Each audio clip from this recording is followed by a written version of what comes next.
Assalamualaikum warahmatullahi wabarakatuh.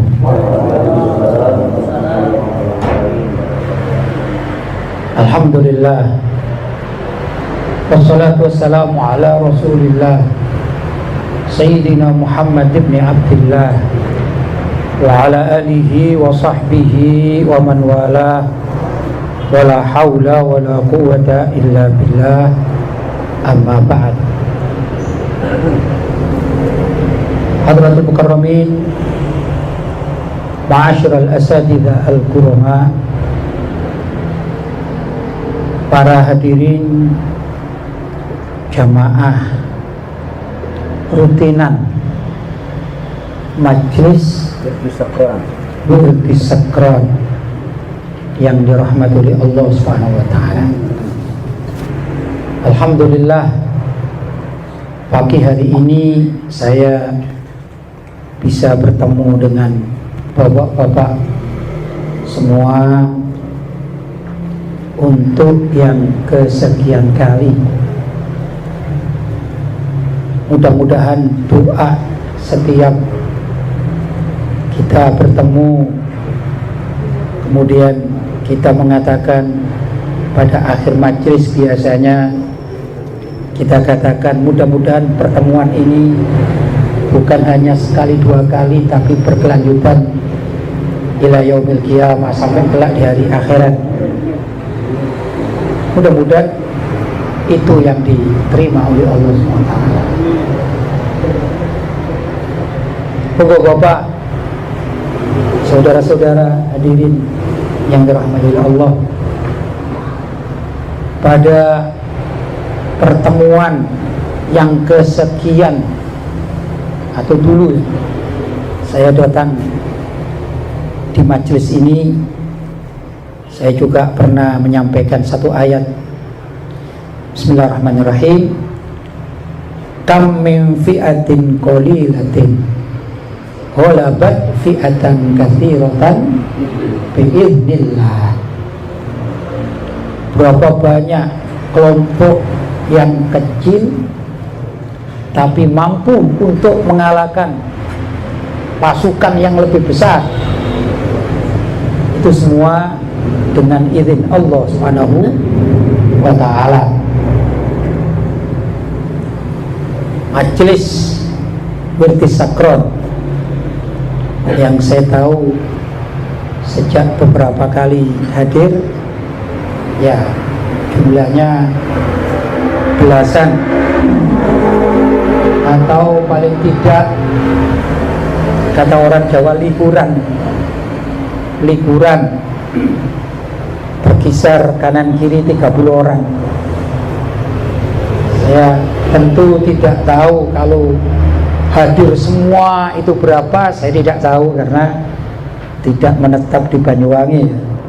Cuman setiap kali saya singgah dan hadir di tempat ini, saya lihat sekitar 30 orang kanan kirinya begitu ya. Tapi istiqomah bapak-bapak ini perlu diacungkan jempol, perlu mendapatkan apresiasi yang sangat luar biasa. Dan justru kelompok yang kecil tapi dibangun dengan semangat yang besar seringkali bisa membenahi suatu negara, bahkan atau minimal membenahi masyarakat. Ya, syukur-syukur kalau semua itu terbina mulai dari keluarga, kemudian di atas keluarga adalah warga kampung, di atas warga kampung adalah warga desa, di atas warga desa adalah warga kota, di atas warga kota adalah warga provinsi, di atas warga provinsi adalah negara kita Indonesia. Itu tentu harapan yang akan kita mohonkan senantiasa kepada Allah Subhanahu wa ta'ala. Wirdus Sakron, ini Wirdus Sakron menurut keyakinan para ulama termasuk adalah wirid yang sifatnya ini tegas, bahkan bisa dikatakan wirid dalam bahasa pesantren ini wirid yang keras. Ya, wirid sakron ini kalau kita punya istiqomah, kalau kami di pesantren itu sehari sekali baca wirid sakron. Ya itulah warga Ahlussunnah wal Jamaah tidak alergi terhadap wirid-wirid. Salah satu dari wirid tersebut adalah wirdus sakron yang digubah oleh Al-Imam Asy-Syaikh Abu Bakar As-Sakron radhiyallahu ta'ala. Ini wirid diyakini bila mana kita istiqomah atau boleh dikatakan mendarah daging dalam diri kita, maka insya Allah bangsa jin itu tidak berani dekat. Bangsa jin yang jahat itu tidak berani dekat. Itu faedahnya wirdus sakron. Saya sering membuktikan itu, walaupun tidak perlu saya ceritakan ya, tapi beberapa peristiwa-peristiwa yang saya alami sendiri mempunyai indikasi semacam itu. Hanya anjuran sebagian para ulama ahlul kasyaf yang mengerti, diberi keistimewaan oleh Allah SWT, menjadi orang-orang yang arif billah, diberikan keistimewaan ya. Ini wirdus sakron tidak dianjurkan dibaca di suatu ruangan tertutup yang dibaca terus menerus. Jadi kan ada kalau baca sholawat gitu ya, mau baca 1000 kali ya dah, 5000 kali kalau mampu di suatu tempat yang tertutup ya boleh-boleh saja, efeknya bagus.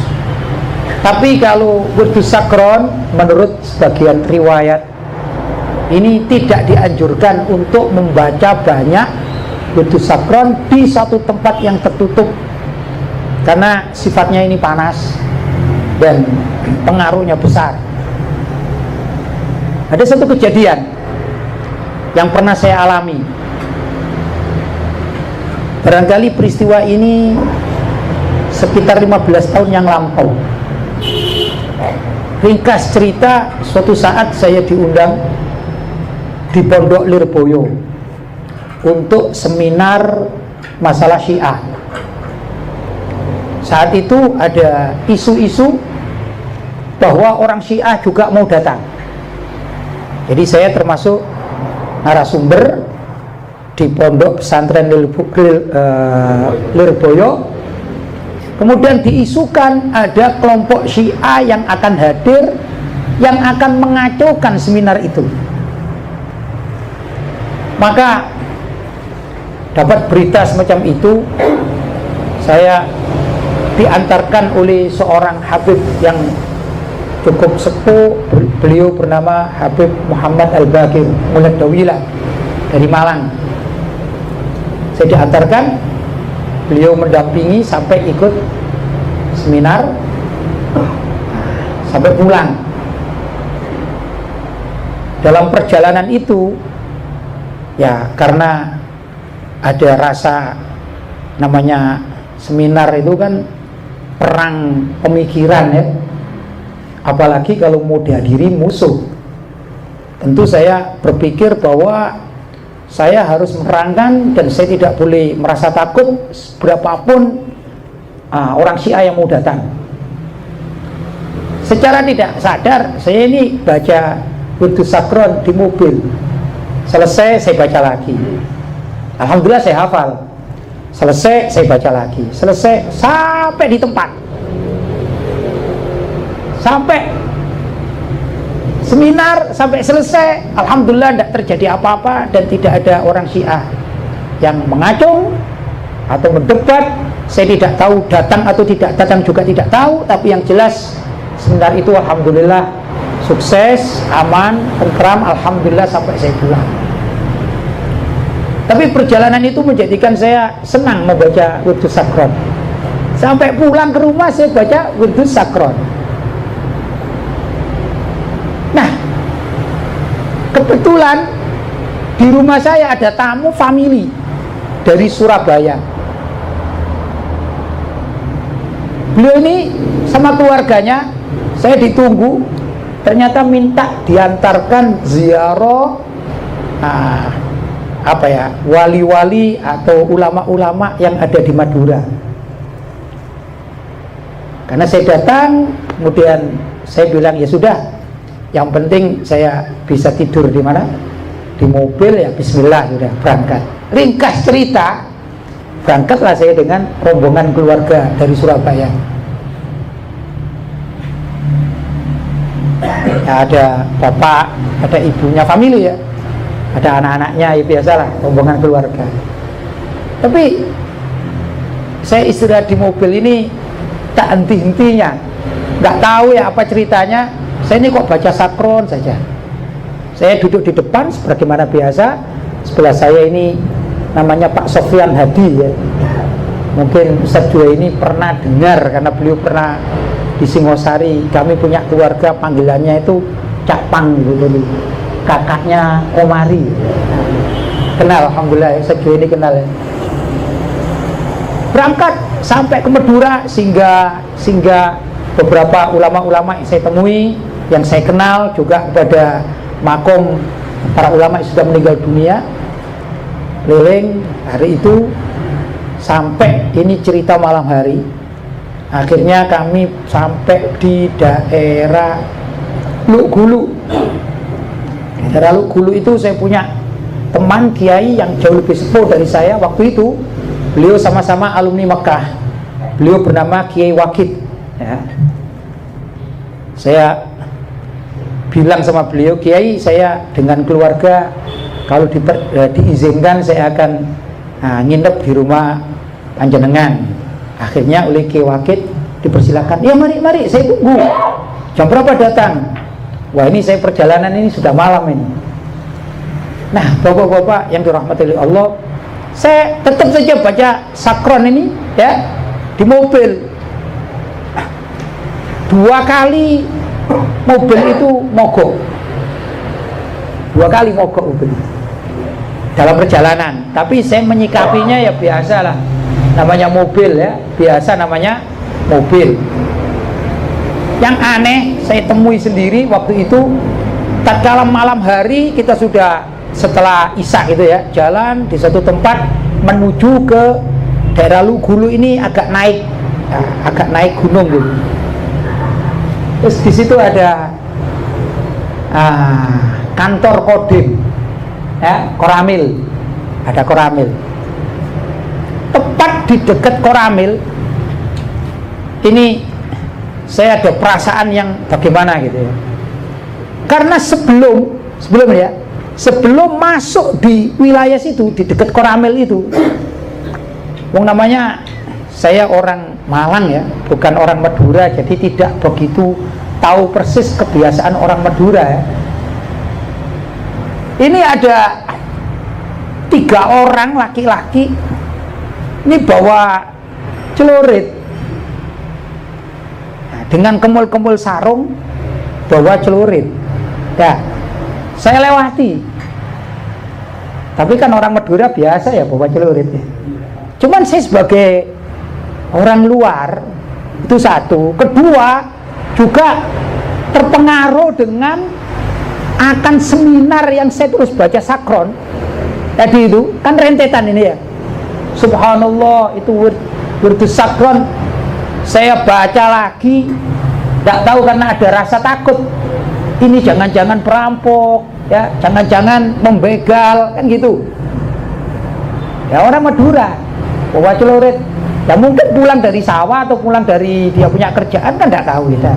Cuma namanya orang melihat, akhirnya terlintas, wah jangan-jangan gitu, jangan-jangan ini orang nakal, begal dan sebagainya. Maka saya baca sakron dengan tambah mantep waktu itu, betul-betul seperti menghadapi musuh gitu. Saya baca mantep, subhanallah, tengah-tengah baca sakron. Ini kaca depan ini meledak. Kaca depan mobil ini meledak. Las. Berhenti mobil itu. Kemudian bertanya, loh, kena batu mana ini? Kena batu mana? Katanya. Ya umum ya, kalau mobil itu meledak kan kita orientasi kita kena batu di mana? Kita berhenti. Yang ibu-ibu, bahkan ibu-ibu itu seingat saya ya, kalau tidak salah itu 3 atau 4 ibu-ibu itu menjerit. Yang keluarga laki-laki ini mobilnya Cherry waktu itu, seingat saya mobilnya Cherry lah, semacam itu. Yang di bapak-bapak ini ya otomatis bertakbir, sholawat, Allahu Akbar, astagfirullah, ya biasalah gitu ya. Katanya mereka ini melihat semacam api itu. Katanya ini semacam api yang keluar.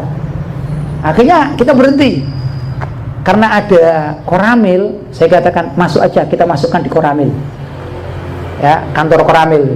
Alhamdulillah akhirnya kita bilang sama pihak koramil, Pak ini mobil saya mogok ya.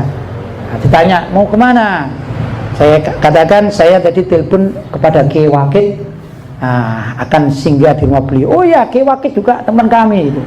Akhirnya disambungkan kepada Kiai Wakid, yang ringkasnya kami dijemput oleh Kiai Wakid dan mobil kami ini berada di mana? Di koramil. Yang unik setelah di koramil itu ditanya sama pihak yang jagal, kenapa tadi Pak ini? Waduh, nggak tahu, mungkin kena batu. Akhirnya kami memeriksa. Yang aneh mobil, kaca mobil itu kalau pecah kan langsung tidak tidak sedikit lampiar kan gitu ya. Ini kan kaca-kaca bikinan pabrik kan gitu. Kalau kena batu dari luar, mestinya itu kan teposnya itu ke dalam, betul? Rusaknya ke dalam dan ada kemungkinan batu yang masuk.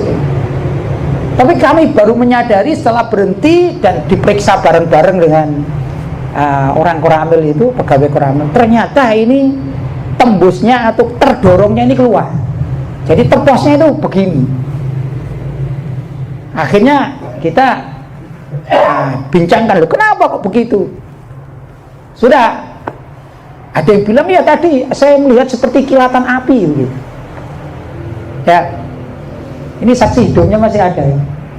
Saksi hidupnya di Surabaya yang ada barangkali ya sekitar yang bisa ditanya itu insya Allah 5 orang lah, 5 orang dewasa, karena waktu itu masih ada anak-anaknya itu, 5 orang dewasa lah, keluarganya Pak Sofyan itu.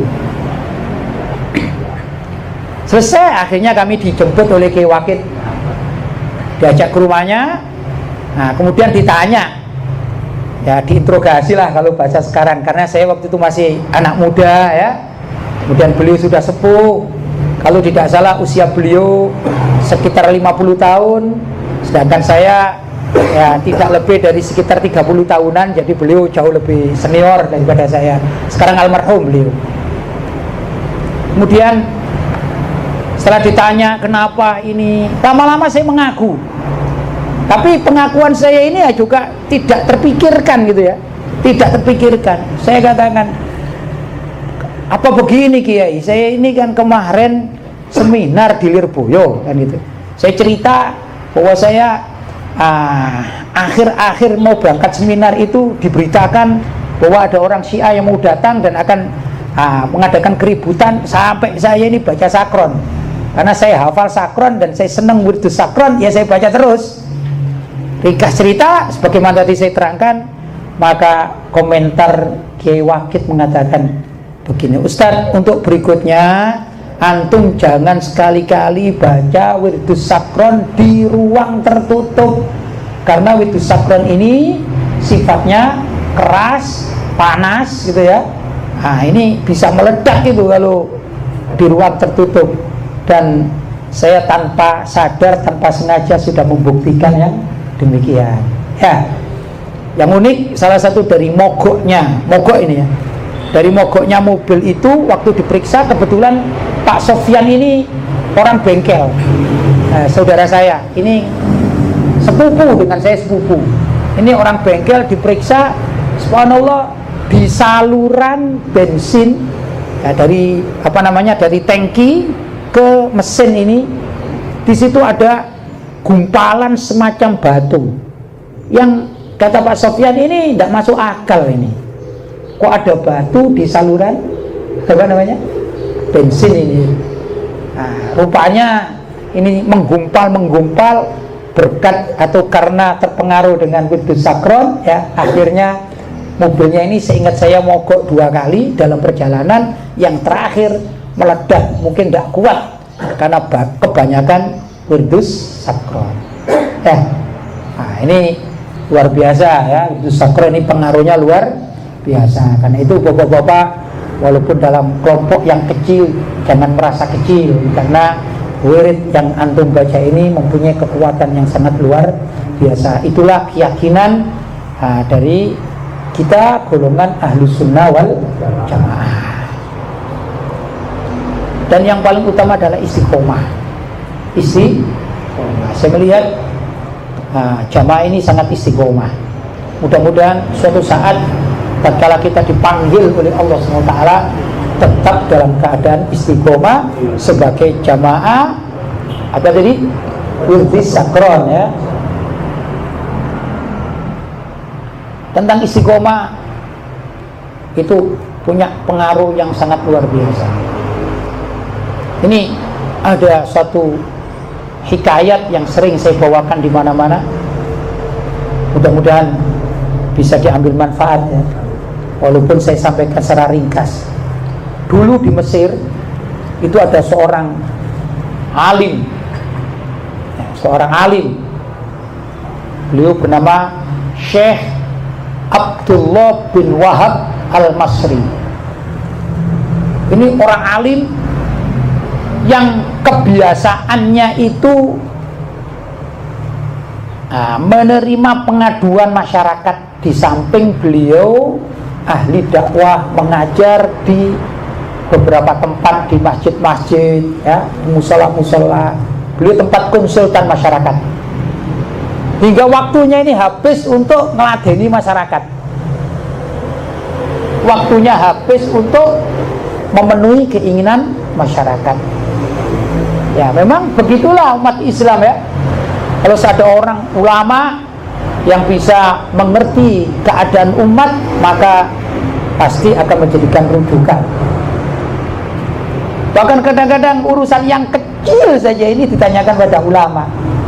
Presiden itu tidak pernah ngurusi urusan kecil, hutang piutang kadang-kadang 5.000 tidak bisa bayar, ya, itu tidak lapor presiden, padahal tanggung jawab di akhirat itu tanggung jawab presiden. Itu kalau masyarakat datangnya kemana? Ke ulama. Itu begitu.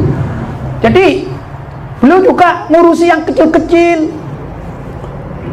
Sampai ada pertengkaran antara tetangga, ya, misal rebutan hasil tanaman misalnya. Ini kan ada buah mangga nih, ya, yang tempatnya satu ini, yang namanya juga tanaman, siapa tahu kita, ya, tiba-tiba menjorok ke tanah tetangga. Masa kita katakan, hei tanaman, jangan menjorok ke tanah tetangga? Ya nggak bisa, ya, namanya tanaman.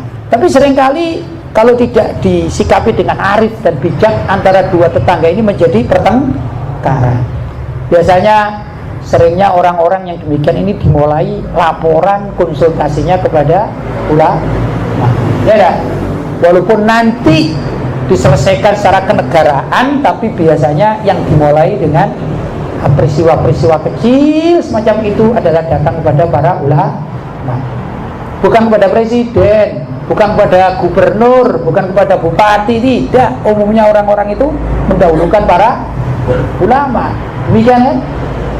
Maka para ulama ini sebenarnya kegiatannya jauh lebih full, ya, jauh lebih besar tanggung jawabnya di tengah masyarakat. Itulah yang dilakukan oleh Syekh Abdullah bin Wahab Al-Masri. Sampai beliau itu merasa, kalau aku terus-menerus ngurusi masyarakat, kapan aku ini bisa sholat menghadap Allah ini, kapan waktunya? Pagi, siang, malam, ya. Itu Syekh Abdullah Al-Masri luar biasa, orang alim yang luar biasa. Wong saya anak kemarin sore ya, punya pengalaman ini, dengan era sekarang ini, era digital, era Android. Ini ya seneng, tapi ya kata orang Jawa senep juga ini ya. Bikin seneng dan bikin senep ini. Ya, apa itu? Saya ini kadang-kadang nggak bisa tidur, Pak. Tahu hadis yang mengatakan barang siapa yang ditanya suatu ilmu dia tahu kok tidak mau menjawab, namanya katmul ilmi, maka besok akan dimasukkan neraka. Wah, kan repot ini. Saya meyakini hadis Nabi dan tahu hadis ini. Maka kalau ada orang tanya, mau tidak mau kalau saya bisa menjawab, saya terpaksa harus menjawab. Kadang-kadang bangun malam nih, bangun malam dilihat ini yang WhatsApp, SMS ini kadang 7, 8. Padahal menjawab satu masalah ini kan tidak mudah kan ya. Ini padahal saya anak baru kemarin sore ini ya. Bagaimana dengan seorang ulama alim bernama Syekh Abdullah bin Wahab Al-Masri yang luar biasa ilmunya. Sampai-sampai beliau mengadu pada diri sendiri. Gimana tadi? Kalau saya selalu merespon atau meladeni ya, atau apa namanya meladeni, membantu atau ngurusi masyarakat, lantas kapan saya ini bisa ibadah sunnah, misalnya sholat sebagaimana yang diriwayatkan ulama-ulama terdahulu, para wali terdahulu. Bayangkan seperti Sayyidah Robiah Al-Adawiyah, kalau sholat sunnah itu sampai 1000 rakaat. Kata beliau, kapan saya bisa melakukan sholat seperti Sayyidah Robiah Al-Adawiyah? Pada akhirnya tatkala beliau berusia sekitar 65 tahun, kan sudah sepuh ya, beliau memutuskan untuk pindah tempat ke daerah Iskandaria. Iskandaria itu kota kecil. Mungkin saya gambarkan ya, kalau Mesir atau Kairo itu ibarat Surabaya ya. Iskandaria itu seperti Banyuwangi. Pikiran beliau, saya kalau pindah ke Banyuwangi, mungkin di sana saya nggak dikenal oleh masyarakat, saya akan lebih banyak bisa beribadah kepada Allah. Sampailah ringkas cerita, Syekh Abdullah Al-Masri ini pindah ke mana? Iskandaria, dan mengambil salah satu tempat masjid yang agak tua. Kemudian beliau memutuskan untuk senantiasa iktikaf dan beribadah, sholat, baca Quran ya, sholat, baca Quran ya, untuk khusus beribadah kepada Allah SWT. Setelah 1, 2, 3, 4 hari, ada orang yang tahu ini. Jamaah di situ ada yang tahu. Loh, ini kayaknya Syekh Abdullah Al-Masri ini. Wah, alhamdulillah kalau demikian, ini Banyuwangi kedatangan Syekh Abdullah Al-Masri, kita manfaatkan saja. Akhirnya datanglah orang-orang bertanya ilmu.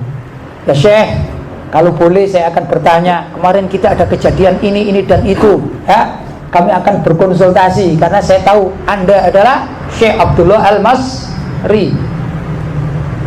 Parah ini beliau, parah. Katanya, ya kalau saya bahasakan bahasa Jawa Timuran gitu ya, saya bilang, Hus, kamu ini gimana? Saya ini datang ke Iskandaria sudah tidak mau ngurusi masyarakat, saya mau ibadat pada Allah. Saya kepingin menjadi orang-orang seperti orang-orang zaman dahulu. Seperti siapa tadi? Sayyidah Robiah Al-Adawiyah ya, yang kalau sholat malam berapa? Sampai 1000 rakaat. Kok sudah pindah, kok masih dicari saja oleh masyarakat ya. Tapi bukan buron ini ya, bukan Ahok lo ya, kan Ahok buron itu bukan ya. Dicari masyarakat guna untuk ditanya urusan agama. Karena beliau ini orang alim, beliau marah, akhirnya masyarakatnya takut. Waduh, kami ini tanya kepada Syekh Abdullah, ternyata beliau marah, katanya saya sudah tidak mau lagi menerima konsultasi masyarakat bantu, sudah cukup, saya ini akan beribadah khusus kepada Allah. Akhirnya bincang-bincanglah orang-orang itu. Waduh, kita ketemuan seorang alim tapi tidak bisa dipergunakan. Ya gimana ini?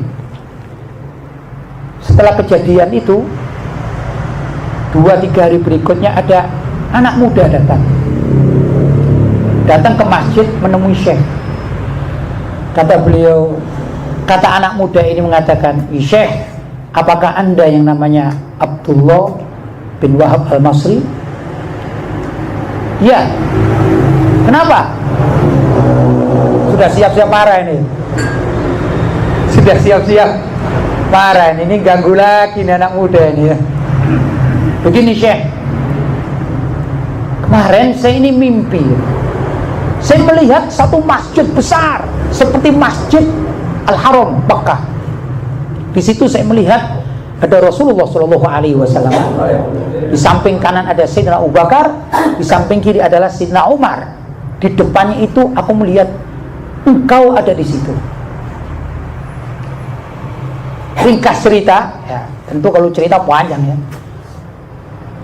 Rasulullah saya lihat menyuruh engkau, wahai Syekh, untuk menghidupkan di sana ada lampu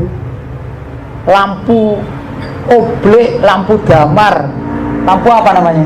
Yang pakai minyak itu Pak, lampu templek. Wis namanya macam-macam orang Jawa ini ya, oblek, templek, ya, damar ya. Akhirnya saya lihat engkau datang ke sana dan kau hidupkan itu lampu. Subhanallah, karena engkau hidupkan maka masjid itu menjadi terang benderang.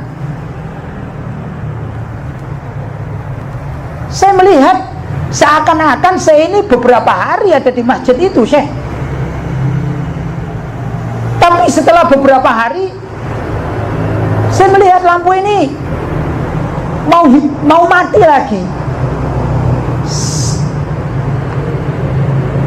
Kemudian Sayyidina Abu Bakar tanya kepada Rasulullah, ya Rasulullah, kenapa lampu yang dihidupkan oleh Abdullah Al-Masri ini kok sekarang jadi redup, kelip-kelip lagi? Maka Rasulullah mengatakan, ini gara-gara ulah Abdullah. Gara-gara ulah Abdullah. Terus saya bangun, Syekh. Saya sampaikan ini karena saya melihat engkau bersama Rasulullah SAW. Itu Syekh Abdullah Al-Masri langsung nangis sujud pada Allah, mohon ampun, merasa berdosa. Ya anak muda ini ya lillahi ta'ala menyampaikan dia mimpi, dia tidak tahu maksudnya. Tapi Syekh Abdullah merasa dipukul dengan mimpi itu.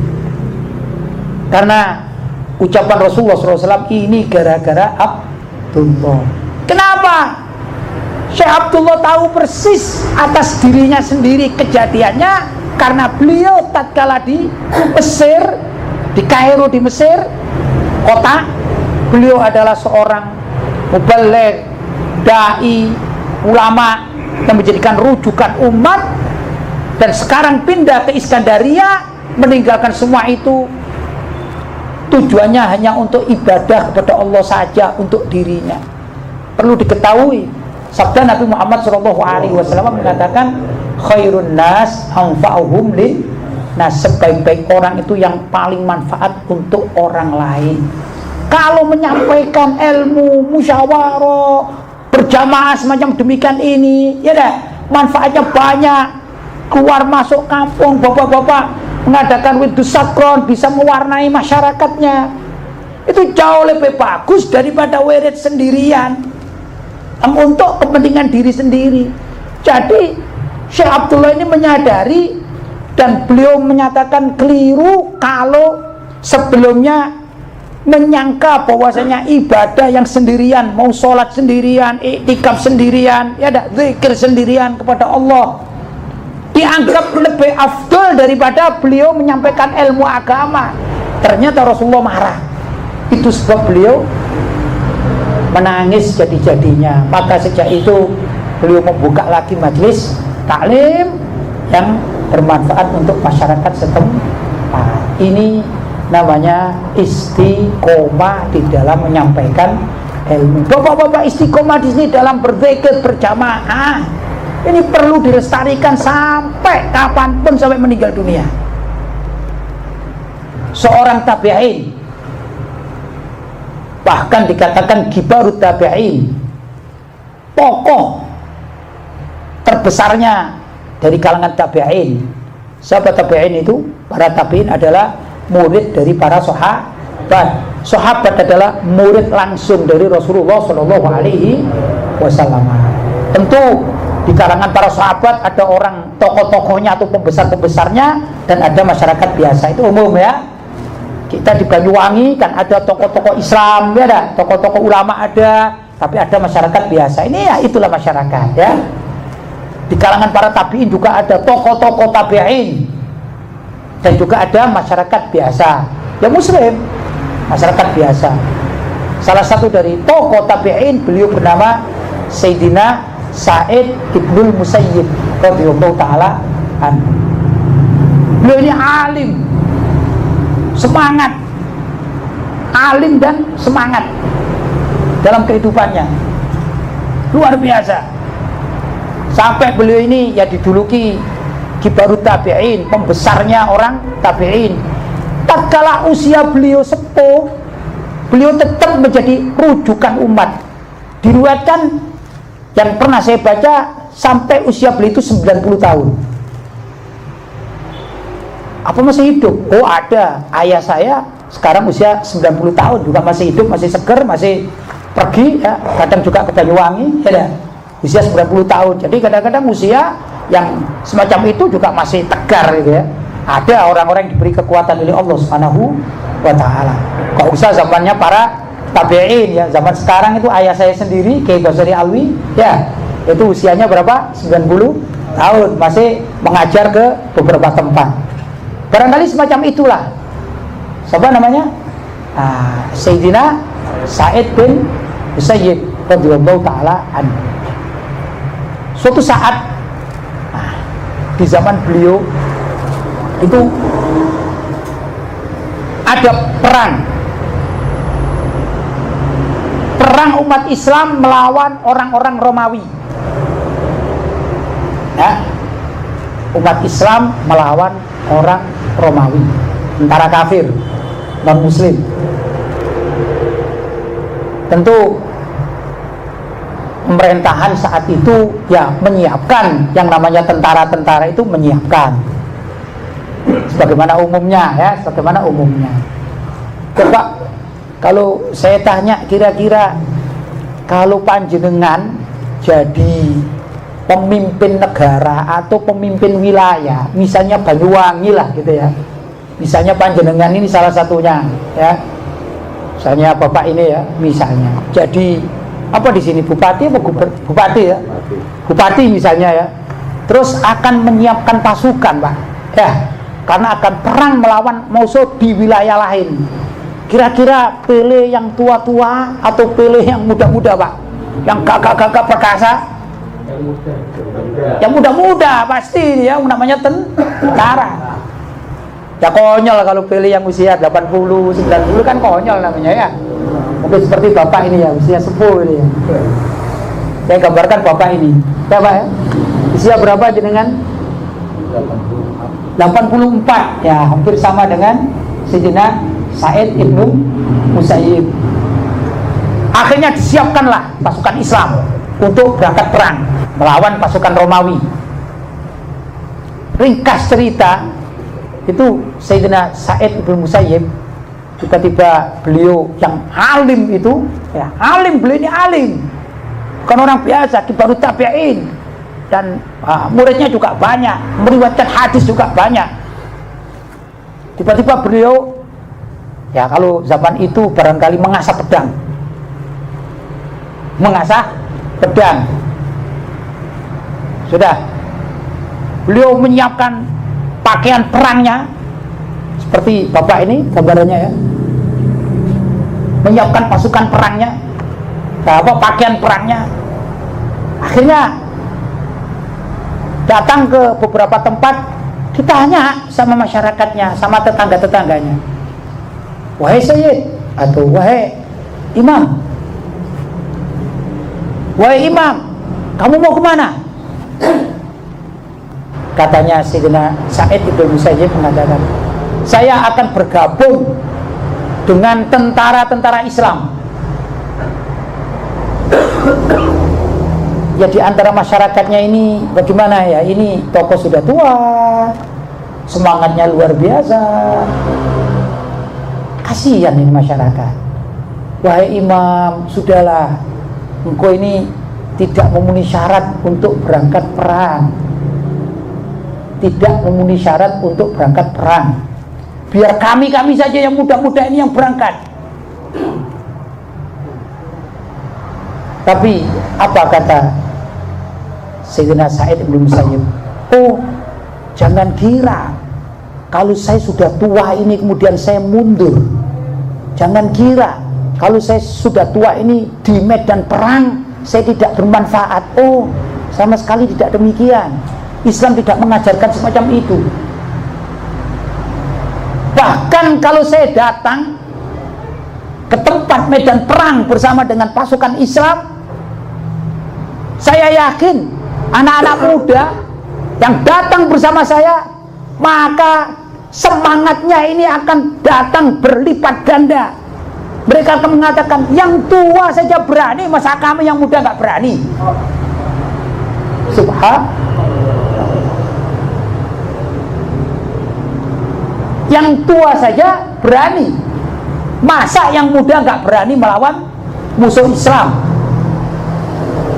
Itu Sayyidina Sa'id ibn Musayyib radhiyallahu ta'ala anhu. Kalaupun nanti di medan perang saya tidak mampu untuk membawa pedang, apa memang perang itu hanya urusan pedang saja? Saya masih bisa berdoa, saya masih bisa ngurusi makanannya anak-anak yang perang ini, saya masih bisa ngurusi kesehatannya. Walau tidak, kalau saya semangat mengatakan Allahu Akbar, pasti mereka akan timbul semangat. Itu fungsi saya sebagai orang tua, hadir di medan perang. Luar biasa, tak pernah patah semangat. Luar biasa. Ya, saya sekarang usia 51. Kalau baca ini jadi malu saya. Nah, jadi malu kalau baca sejarah ini. Kapan saya bisa seperti Sayyidina Sa'id ibn Musayyib? Kadang-kadang kita lengah, dah tua sedikit, masih usia 55 atau 60 lah gitu ya. Saya kan sudah tua, ya sudahlah, biar anak-anak muda saja yang berangkat, kan gitu biasanya ya. Saya masih banyak punya tanggungan, kan gitu. Ternyata orang dulu tidak seperti itu ya. Ulama-ulama salaf kita Ahlussunnah wal Jamaah tidak semacam itu. Semangat mereka luar biasa, luar biasa. Gimana Ustaz? Malu Ustaz ya? Kita ini malu. Gimana Pak? Ini Ahok, ini zaman cocok, badannya besar. Ini zaman kalau lawan Ahok berangkat cocok sampean. Tapi masalahnya zaman berani atau tidak, ini masalah. Badannya besar, tegap. Pak siapa namanya? Pak Sa'ad. Wah, habisnya muda. Dulu ada seorang sahabat namanya Sayyidina Sa'ad bin Abi Waqqas. Itu juga semangat perangnya tinggi Pak. Sama namanya Pak Sa'ad, mudah-mudahan ya, tidak tahu lah, paling tidak menggerakkan masyarakat di Banyuwangi ini untuk demo damai, menuntut pemerintah ya agar memenjarakan Ahok. Begitu Pak mestinya. Sepakat? Mudah-mudahan zaman Pak Sa'ad bisa menggerakkan masyarakat. Tapi demo damai karena kita berada di wilayah Indonesia. Bapak-bapak, saudara-saudara yang dirahmati Allah, kita hidup ya, dalam kehidupan kita sebagai seorang muslim itu kan punya panutan-panutan ya. panutan kita adalah orang-orang ulama, salaf, tokoh-tokoh Islam terdahulu. Kalau itu yang kita jadikan panutan hidup, insya Allah akan selamat. Insya Allah akan selamat. Kalau kita rajin membaca biografi tokoh-tokoh Islam zaman dahulu kala, itu terus kita mengatakan bahwa diri kita sudah baik, rasanya malu kita mengatakan diri kita sudah baik. Kita tidak ada apa-apanya kalau dibandingkan ulama-ulama terdahulu. Mereka ini ya ilmu, ya tenaga, bahkan juga harta sampai nyawa pun dikorbankan demi Islam. Sayyidina Abu Bakar As-Siddiq radhiyallahu ta'ala anhu itu asalnya bukan orang miskin, itu orang cukup, hidupnya cukup. Begini ya, harga budak di zaman itu barangkali ini saya setarakan dengan harga onta. Harga onta jelas lebih mahal daripada harga sapi, karena di Indonesia nggak ada onta, saya tidak bisa memberikan harga, ya, patokan harga maksudnya. Saya yakin bapak-bapak tahulah harga sapi yang seger, sehat, bagus, ya, besar, ya, limusin. Berapa sekarang Pak limusin Pak? 50 juta. 50 juta. Ya. Kalau ada orang sedekah 50 juta, saya tanya Pak, itu orang miskin atau orang cukup? Kaya. Ya, bisa kaya ya. Kaya. Minimal itu cukup. Betul? Minimal cukup, bukan orang miskin. Mungkin di dunia zaman sekarang ini ya, zaman sekarang di kita lah, gak usah ngomong dunia di Banyuwangi ya. Mohon maaf, itu bukan menuduh, bukan apa ya, bukan berkonotasi negatif, bukan.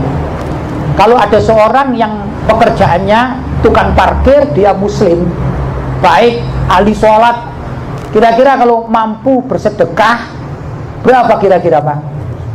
10.000 ya. Kalau ada seorang pekerjaannya tukang parkir, sedekah ke masjid 1 juta, ini sudah sangat luar biasa. Betul? Betul? Ya. Tapi kalau saudagar punya pabrik genteng ya, sedekah 100 ya biasa, kan begitu kan ya, karena dia mampu. Nah, Sayyidina Abu Bakar As-Siddiq radhiyallahu ta'ala anhu beberapa kali memerdekakan budak. Kalau harga sapi saja, sebutlah sapi itu harganya 25 juta misalnya, maka onta pasti lebih mahal. Ya, saya perkirakan 50 juta. Karena Sayyidina Abu Bakar As-Siddiq beberapa kali memerdekakan budak, berarti beliau ini orang cukup. Betul? Betul? Kalau tidak saya katakan kaya, berarti beliau adalah orang cukup. Subhanallah, uangnya habis diperuntukkan untuk perjuangan Rasulullah Shallallahu Alaihi Wasallam. Beliau pernah mengucapkan mali laka ya Rasulullah. Ada 2 versi ini. Dalam menerjemahkan ada 2 versi ya. Yang pertama sesuai dengan apa yang kita bicarakan temanya, maka beliau mengatakan mali laka ya Rasulullah, semua hartaku itu untuk perjuanganmu ya Rasulullah. Sehingga beliau seringkali menghidupi keluarganya Nabi, kebutuhan rumah tangganya Nabi itu beliau seringkali yang membelikan.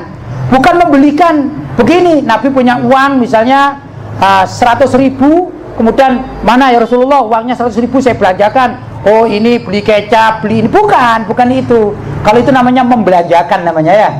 Kalau ini beliau belanja uang pribadi untuk kepentingan keluarga Nabi.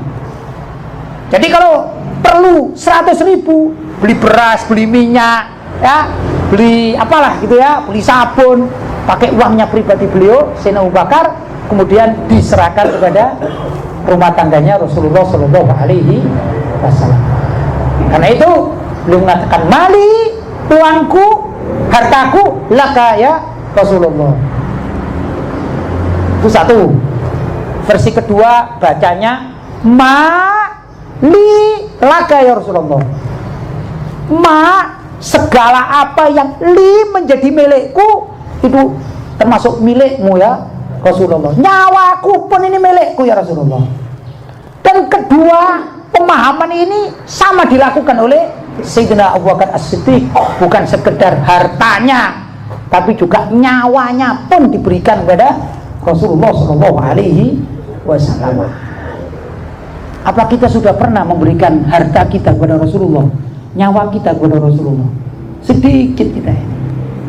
Sayyidina Abu Bakar diriwayatkan pada akhir hidupnya itu menjadi dari keluarga miskin, uangnya habis untuk berdakwah atau berjihad fisabilillah bi amwalikum wa anfusikum, dengan harta dan nyawanya.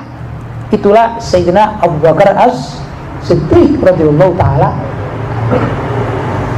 Luar biasa. Loh, inilah yang patut untuk dipelajari. Semacam inilah tokoh-tokoh yang menjadikan panutan. Kalau itu yang selalu kita baca, kita dengarkan sejarah-sejarah itu, insya Allah akan timbul semangat dalam kehidupan kita. Penting ya. Jadi belajar sejarah orang-orang terdahulu ini penting. Sayyidina Umar ibn Khattab dengan keberaniannya, Sayyidina Utsman dengan kekayaannya, Sayyidina Ali dengan kecerdasannya, dan juga ulama-ulama yang lain, sahabat-sahabat yang lain, tabi'in yang lain, ulama-ulama yang lain. Ini perlu dihidupkan lagi di kalangan umat Islam. Dan kalau orang sekarang kiblatnya sinetron itu, bahkan kadang-kadang ini susah ini ya. Satu rumah tangga kiblatnya sinetron. Wah, akhirnya tiap hari tengkar saja. Wong ngajinya bab sinetron, cemburu-cemburuan. Itu orang sekarang ini.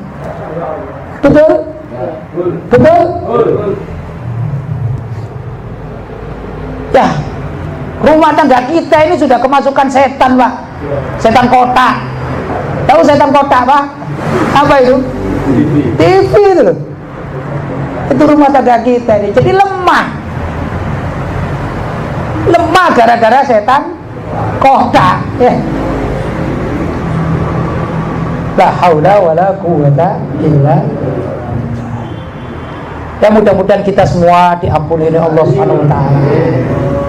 Tapi saya paling tidak mengajak diri saya sendiri, mengajak kepada bapak-bapak ya yang ada, walaupun kita ini sekarang dalam majelis yang jumlah pesertanya ini sedikit ya, kanan kiri 30 orang, tapi saya berharap antum menjadi apa yang difirmankan oleh Allah SWT, kam min fi'atin qalilatin ghalabat fi'atan katsiratan biiznillah.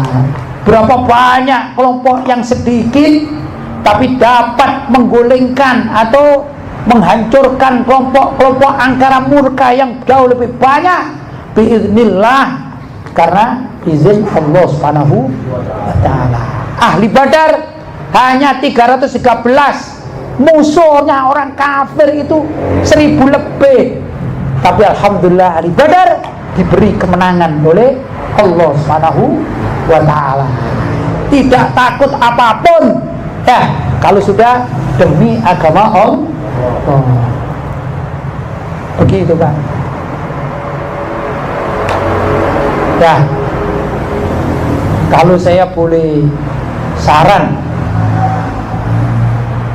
mulai pertemuan yang akan datang ada bacaan surat Al-Fatihah dan zikirnya itu khusus ditujukan, karena ini wujud sakron ya, ditujukan kepada Ahok agar hancur itu. Setuju Pak? Kalau bapak-bapak cuma baca wirid sakron untuk diri sendiri, untuk penguat, itu saya katakan ya baik, tapi baik untuk diri sendiri, nggak ingat masyarakat. Tapi kalau bapak-bapak minimal dalam niatannya itu mohon kepada Allah, ya Allah hancurkan ini penghina Islam ini, hancurkan. Dengan bacaan sakron paling tidak kita mohon kepada Allah agar Allah mengirim malaikat-malaikat yang tidak tampak oleh mata manusia, bahkan tidak tampak oleh pemerintahan, maka malaikat-malaikatlah yang akan membumi hanguskan Ahok. Mudah-mudahan, Allahumma amin. Saya mulai hari ini kita niatkan baca surat Al-Fatihah. Mudah-mudahan dengan baca surat Al-Fatihah kita ini Allah menolong umat Islam, memberi kemenangan kepada umat Islam Indonesia pada khususnya, terlebih lagi yaitu dalam melawan keangkara murkaan Ahok yang telah menista Islam. Kita baca dan kita mohon kepada Allah agar Allah berkenan untuk menghukum orang ini seberat-beratnya baik di dunia maupun di akhirat, dan mudah-mudahan Allah membuka hati pemerintah kita agar mereka benar-benar menegakkan hukum yang sudah sepakati di negara ini. Bagi penista agama tiada lain hukumnya adalah penjara, atau kalau tidak semoga Allah menjadikan matinya si Ahok ini mati yang tidak terhormat. Allahumma amin ala hadhihi niyah wa bi jahi karamatil awliya ajma'in, wa khususan ala niyati anna Allah yasma' du'aana bi jahi sayyidil mursalin wa ila hadratil mustafa Rasulullah sallallahu alaihi wasallam bi sirril Fatihah. A'udzu billahi minasyaitonir rajim. Bismillahirrahmanirrahim. Alhamdulillahirabbil alamin. Arrahmanir rahim. Maliki yaumiddin. Iyyaka na'budu wa iyyaka nasta'in. Ihdinas siratal mustaqim. Siratal ladzina an'amta 'alaihim ghairil maghdubi 'alaihim waladdallin. Amin. Bapak-bapak, kalau ada orang tanya, kan Ahok sudah minta maaf.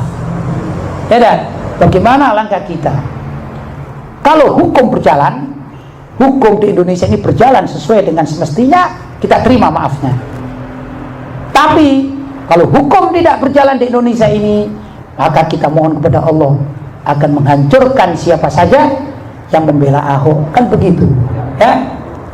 Dan perlu diketahui, tidak ada di dalam hukum Islam itu kalau orang melanggar syariat dari haddun min hududillah, had itu sanksi hukum dari sesuatu yang sudah ditentukan oleh Allah, maka tidak ada seorang pun yang bisa memaafkan. Ya, tidak ada hak bagi manusia untuk memaafkan orang yang bersalah kepada Allah. Suatu saat ada seorang wanita Bani Makhzumiyah. Ringkas cerita, orang Makhzumiyah ya, seorang wanita Makhzumiyah, ringkas cerita dia mencuri, ketangkep. Dan Bani Makhzum ini suku yang sangat terkenal dan dihormati oleh masyarakat Arab saat itu. Sudah, karena wanita terhormatnya, ya saya gambarkan wanita terhormat itu mungkin barangkali seperti istri bupati, istri gubernur, kan terhormat, ya dah, mencuri. Maka oleh Nabi Shallallahu Alaihi Wasallam ditentukan hukum potong tangan. Hukum potong. Akhirnya kepala-kepala suku Bani Makhzum ini rapat. Wah, kita minta syafaat saja, kita minta keringanan. Mengutus beberapa orang, diminta dari kalangan sahabat, tidak ada yang berani menghadap Rasulullah untuk minta keringanan. Akhirnya ada anak muda, beliau adalah Sayyidina Usama bin Zaid radhiyallahu taala anhuma. Ringkas cerita, beliau ini dekat sekali dengan Rasulullah, termasuk dari salah satu cucu angkat Rasulullah Shallallahu Alaihi Wasallam, namanya Usama bin Zaid, menghadap kepada Rasulullah atas permintaan orang-orang Bani Makhzum dan minta agar wanita terhormatnya Al-Makhzumiyah ini, wanita Makhzumiyah ini, agar diringankan sanksinya. Apa yang dijawab oleh Rasulullah? Apakah seperti orang-orang sekarang yang mengatakan Ahok sudah kami maafkan? Apakah begitu Rasulullah? Kata Rasulullah Shallallahu Alaihi Wasallam, beliau marah, ihmarrat wajhu, merah padam wajah beliau. Mereka pada mengatakan, apakah engkau akan minta syafaat dari had min hududillah? Apakah engkau akan memberikan syafaat, minta keringanan karena orang ini sudah melanggar larangan dari Allah SWT? Marah itu Rasulullah, karena tidak ada yang berhak untuk memaafkan orang yang melanggar dari sanksi Allah SWT, pelanggaran di larangan Allah SWT. Kalau ada orang itu misalnya mencuri kita punya harta, itu kan berkaitan dengan kita sendiri, kita maafkan, itu masih dimaklumi dan bisa. Bahkan kita punya keluarga dibunuh, kemudian kita maafkan, ya, sebagai ahli warisnya kita memaafkan si pembunuh, itu ada kaedahnya. Kaedahnya ada di dalam syariat. Tapi kalau melanggar ketentuan Allah, ya seperti menghina. Ini kan tidak ada orang yang mampu untuk maafkan kecuali Allah SWT. Betul? Menghina Al-Quran. Menghina Al-Quran ini bukan urusan pidana seperti pencurian, tidak. Maka tidak ada orang yang mampu, yang bisa untuk memaafkannya. Kalau di Indonesia ya cuman basa-basi percakapan saja, basa-basi percakapan, ucapan basa-basi saja. Ya kami maafkan, kan begitu ya. Tapi hakikatnya tidak. Hukum Islam tetap harus ditegakkan. Karena kita di Indonesia kita minta kepada pemerintah untuk menghukum si Ahok, ya, yang kapasitasnya dia sebagai gubernur tapi menistakan agama Islam. Maka sudah semestinya pemerintahan ini benar-benar berpihak kepada mayoritas umat Islam. Begitu. Jangan mengambil alih fungsi ketentuan Allah SWT. Kami sudah memaafkan, ya sudahlah, sesama bangsa Indonesia saja. Udah lain masalahnya. Ya dah, lain masalahnya. Nah, bapak-bapak dan saudara-saudara yang dirahmati oleh Allah SWT, paling tidak kita mengucapkan di tempat ini sudah baca Al-Fatihah. Mudah-mudahan kita ini minimal jadi saksi hidup atas peristiwa ini, dan persaksian kita ini mudah-mudahan diterima oleh Allah SWT, ya. Mudah-mudahan dijadikan sebagai persaksian yang kelak tatkala kita dipanggil oleh Allah SWT, kita sudah tidak mempunyai tanggungan bahwa kita dianggap orang yang tidak peduli pembelaan kita kepada Al-Quranul Karim. Al-Quranul Karim kalamullah, firman Allah Subhanahu wa ta'ala. Mungkin itu bapak-bapak yang dapat saya sampaikan.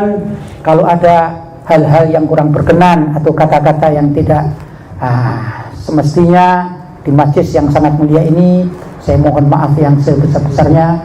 Hadza wal afu minkum. Wassalamualaikum warahmatullahi wabarakatuh.